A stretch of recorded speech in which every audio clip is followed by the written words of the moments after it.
Hello and welcome to the SciFirst MovieTalk episode. So in this episode, I'll be discussing the 2013 supernatural horror Evil Dead, the fourth movie in the overall Evil Dead franchise. This time around as directed by Fede Álvarez in their feature film directorial debut, who takes up the directorial mantle following Sam Raimi, who had directed each of the other movies in the Evil Dead franchise up to this point. The movie is a reimagining, if you like, of the original 1981 cult classic, following a very similar story, while yet adding its own kind of dark, macabre and disturbed twists and takes on the events that transpired. It is also set within the same continuity as the original movie, existing within the same universe, if you like, and as such, there are plenty of elements to explore and savour along the way. The work for both, avid fans of the series and the uninitiated alike. There's a different cast, a different set of characters, a different circumstances leading to the events which sees the group we now follow fall foul of the demon that terrorizes and torments, looking to feast on their souls, being released from the netherworld by an incantation read from the Book of the Dead, the Naturam Demonto, an unearthly book bound in human flesh containing rituals and ancient texts pertaining to the unholy dead. This time around, we follow a group of friends who head to the infamous cabin in the woods to help one of their group, Mia Allen, as played by Jane Levy, kick her drug addiction once and for all. Assisted by long-time friends Olivia and Eric, as played by Jessica Lucas and Lou Taylor Pucci respectively, and her brother David, as played by Shiloh Fernandez, and his girlfriend Natalie, as played by Elizabeth Blackmore. Upon getting to the cabin, curiosity gets the better of Eric, who can't help but be drawn to the gruesomely bound book, taking no heed of the warnings written therein, but proceeding to read an inscribed incantation, which proceeds to awaken something sinister, something foul lurking deep in the woods, something with an uncontrollable hunger for the human soul. One by one they succumb to the demon's torture with often brutal and blood-soaked results.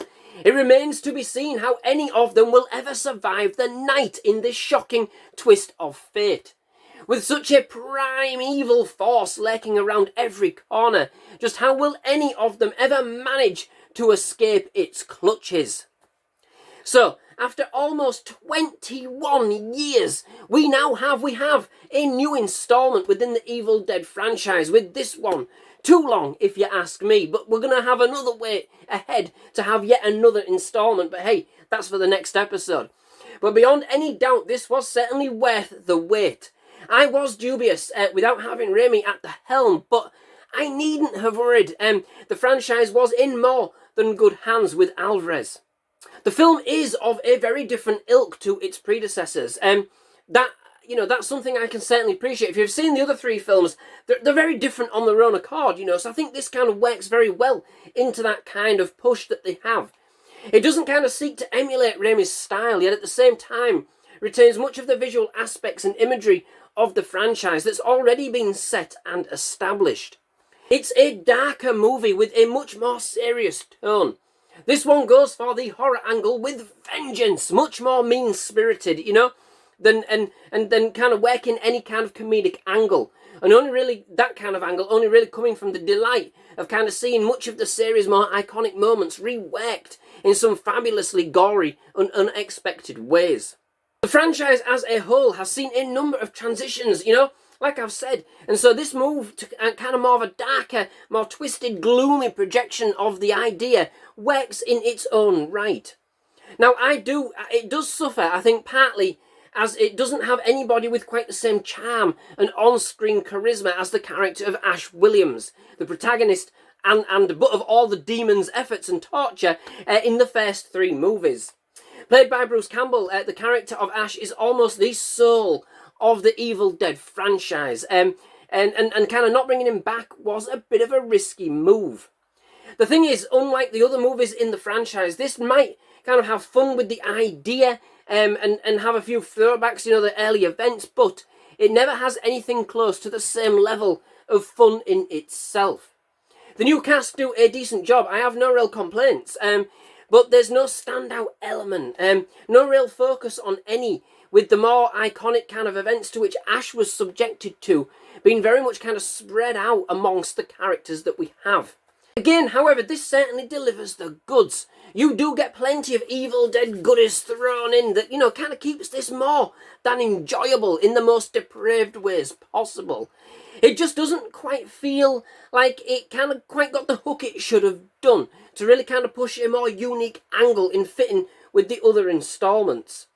But all this aside, what it does well, and serves up a deliciously sinister entry that more than works on its own merits. It combines the chemistry of the Evil Dead with more modern horror kind of tropes that we have, and an outlook on gore, of which it certainly is true to the franchise in that respect, bringing more elements that are certainly disconcerting or discerning of a modern horror audience. More than a few are pretty squeamish and continue in the franchise's penchant for being up close and personal. The movie does build on the lore surrounding the demon, which is something we hadn't really immersed ourselves in up to this point. It feels a lot more ritualistic as a result. This time the rules, albeit still relatively obscured, are kind of utilised more as part of the plot elements. Now for me, this does offer something a little different, but part of the horror of the original movie, at least, was the fact that you really didn't have any kind of idea what was really going on, what this demon was really all about, which ended up being quite the terrifying prospect. This time around, however, we do get purpose, which I think it does kind of rob it slightly. I mean, this is a terrifying movie, but of its overall impact. However, how this movie ends is where it's all at. No matter the build-up, the ending is simply just something else. If the movie was ever holding back in the first place, which, believe you me, it's not, it simply lets go and lets rip. The imagery alone is a bloodbath, and it's the thing of the sweetest nightmares, I tell you. Overall, this entry into the Evil Dead franchise concentrates very much on the horror, gore, and the savageness of the demon, removing any and all of the comedic elements of its predecessors, giving us a very dark, stark, grey and serious installment, very much a different feel and tone to those that came before. But this one still keeps you on your toes, as a good Evil Dead should, bringing some pretty disturbing imagery, more than just a little gore, just a little, with some raw and brutal moments, being very, very much faithful to the franchise in that respect, whilst yet having its own distinctive interpretation on the lore and the events that had previously transpired. Nothing can ever replace the original trilogy. Nothing is going to do that in a month of Sundays for me. They're iconic for a reason. But there's still plenty to love about this. Plenty of gore, morbid and twisted moments. That's an absolute bloodbath again, and more than Evil Dead at its core. It has its own flair, dark as it is, with lots of juicy little details and throwbacks to the original, and indeed, actually, some pretty delicious twists on some of the original's most iconic moments. It's certainly a very worthwhile remake come sequel, definitely unsettling at times, and still a whole big bag of ghoulish fun that earns its own stripes within the franchise, that still manages to be completely unexpected. So, that brings me to the end of this episode. Many thanks for watching. I do hope you've enjoyed it. If you have, please do leave a like. Please do hit that subscribe button for movie reviews, trailer reactions, and other movie-related content.